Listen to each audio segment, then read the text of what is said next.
আসসালামু আলাইকুম। রসনা বিলাস চ্যানেলে আবারও নতুন একটি রেসিপিতে সবাইকে আমন্ত্রণ জানাচ্ছি। আজকে তৈরি করে দেখাচ্ছি ক্রিম চিজ। হ্যাঁ, ক্রিম চিজ তৈরি করা কিন্তু খুবই সহজ।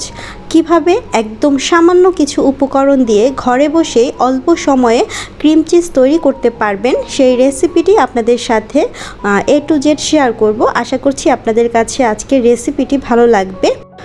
আমরা অনেক ধরনের খাবার তৈরি করতে গেলে ক্রিম চিজের প্রয়োজন হয়ে থাকে। তো অনেক সময় দেখা যায় যে ক্রিম চিজটা বাজার থেকে কিনতে গেলে মোটা অঙ্কের টাকা দিয়ে কিনে নিতে হয়। তো সেই ক্ষেত্রে আমরা অনেক সময়ই যেই খাবারটাকে আমরা তৈরি করব, যেটাতে আমাদের ক্রিম চিজটা প্রয়োজন হবে, সেই খাবারটা হয়তো বা আমরা তৈরি করি না শুধুমাত্র ক্রিম চিজের জন্য। তো যদি আমরা ঘরে বসে খুব সহজেই ক্রিম চিজটা তৈরি করে ফেলতে পারি, আর এটা হচ্ছে একদম হোমমেড, এটার মধ্যে কিন্তু কোনো ভেজাল থাকবে না। তো সেই উদ্দেশ্যেই হচ্ছে আমি মূলত আজকের রেসিপিটি আপনাদের সাথে শেয়ার করছি। তো চলুন কথা না বাড়িয়ে রেসিপিতে ফিরে যাচ্ছি। প্রথমেই দেখতে পাচ্ছেন ক্রিম চিজ তৈরি করার জন্য আমি এইখানে হাফ কাপ পরিমাণ টক দই নিয়েছি। আর টক দইটা চেষ্টা করবেন ভালো ব্র্যান্ডের নেওয়ার জন্য, আর অবশ্যই চেষ্টা করবেন টক দইটাতে যাতে কোনো পানি না থাকে, একদম পানি ঝরিয়ে তারপর হচ্ছে টক দইটা নেওয়ার ট্রাই করবেন। আমি কিন্তু টক দইটা থেকে প্রায় 2 ঘন্টার মতো একটা স্ট্রেনারে রেখে পানি ঝরিয়ে তারপর হচ্ছে টক দইটা ইউজ করছি। এরপর দিয়ে দিচ্ছি হাফ কাপ পরিমাণ ছানা। আর ছানাটা কিভাবে বানাতে হয় সেটা মোটামুটি আমরা কম বেশি সবাই কিন্তু জানি। তারপরেও আপনাদের সুবিধার্থে আমার চ্যানেলে কিন্তু অলরেডি মিষ্টি তৈরি করার প্রসেস সহ ছানা তৈরির একটি রেসিপি রয়েছে। আমি ডেসক্রিপশন বক্সের লিঙ্কটা দিয়ে দেব, আপনারা চেক করে নিতে পারবেন। আর দিয়ে দিচ্ছি একদম সামান্য 1/4 চা চামচ পরিমাণ লবণ। এখন হচ্ছে পুরোটা মিশ্রণ একসাথে ব্লেন্ড করে নেব।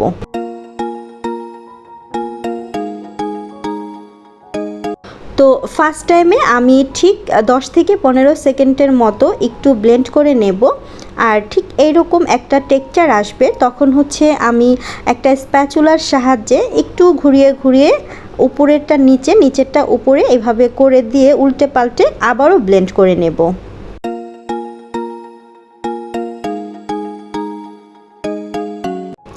তো এইভাবে করে আমি 2 থেকে 3 বারের মতো ব্লেন্ড করব, আর বারবার একটু একটু করে নাড়াচাড়া করে নেব। ঠিক 4 থেকে 5 মিনিটের মতো ব্লেন্ড করলেই কিন্তু হয়ে যাবে। তো আমি আপনাদেরকে জাস্ট একটু খুলে দেখাচ্ছি আমার কিন্তু ক্রিম চিজটা একদম তৈরি হয়ে গিয়েছে। আর কিভাবে আপনারা বুঝবেন যে ক্রিম চিজটা পারফেক্ট তৈরি হয়েছে সেটাও আপনাদের সাথে একটু শেয়ার করছি।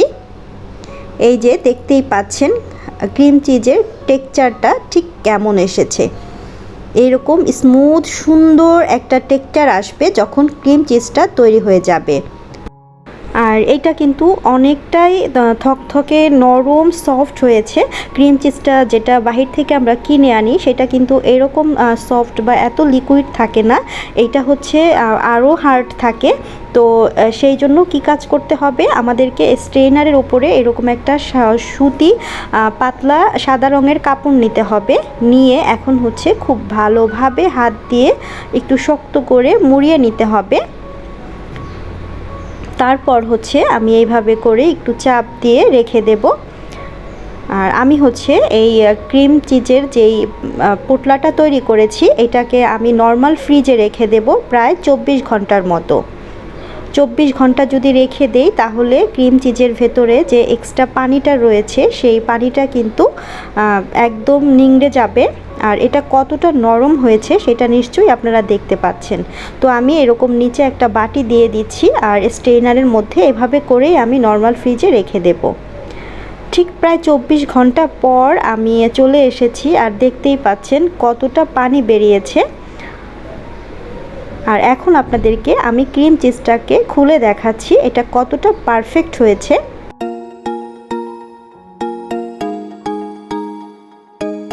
এই তো দেখতেই পাচ্ছেন এটা কিন্তু একদম দোকানের মতোই যেই ক্রিম চিজটা কিনতে পাওয়া যায় সেরকমই হয়েছে।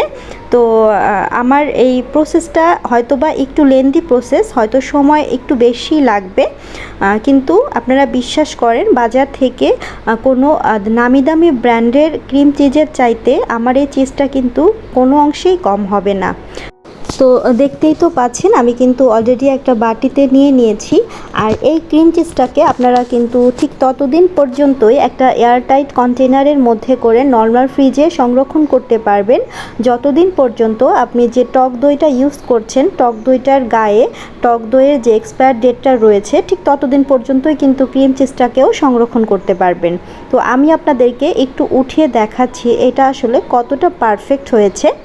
আর এই ক্রিম চিজ দিয়ে চিজ কেক সহ কিন্তু বিভিন্ন ধরনের ডেজার্ট আইটেম তৈরি করা হয়। আমি আপনাদের সাথে খুব শীঘ্রই অ্যারাবিয়ান একটি সুইট ডেজার্ট তৈরি করে দেখাবো এই ক্রিম চিজটা দিয়ে। তো আশা করছি আমার আজকের রেসিপিটি আপনাদের কাছে ভালো লেগেছে। ভালো লেগে থাকলে প্লিজ ভিডিওতে ছোট্ট একটি লাইক দিবেন। যারা চ্যানেলে একদমই নতুন আছেন আপনারা চাইলেই কিন্তু আমার চ্যানেলটিকে সাবস্ক্রাইব করে আমাকে সাপোর্ট করতে পারেন। যারা কাজটি অলরেডি করেছেন আপনাদেরকে অসংখ্য ধন্যবাদ জানাচ্ছি। আজকের মতো বিদায় নিচ্ছি। আল্লাহ হাফেজ। আসসালামু আলাইকুম।